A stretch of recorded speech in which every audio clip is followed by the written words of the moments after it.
се на моста на Адам Мицкевич над влаковата линия. Това, за което ти говорех, за западната тангента.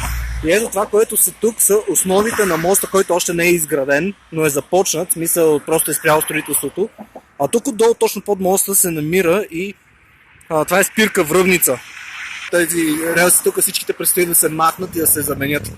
Това е участъка от централна гара до Волуяк, който в момента е ушкин в реконструкция. Ето и към центъра как изглежда. Това, което се вижда от дясно, е Антим Тауър. Много интересно, че колоните са всъщност кухи, поне тези трите. А тези още не мога да видя. Тези изглеждат по-плътни и над тях има арматура. Не знам доколко се вижда, но там са колоните. Тук е най-ниската. И ето го стоя на моста тук.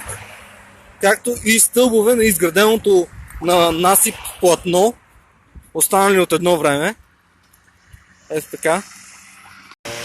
Ето му и тук върху армонасипа. Изграденото платно. Стълбовете се виждат. Не знам дали виждаш в дъното, по-скоро може би няма вече да виждаш от тази височина. Е метростанция Ломско шосе, където всъщност свършва този пробив.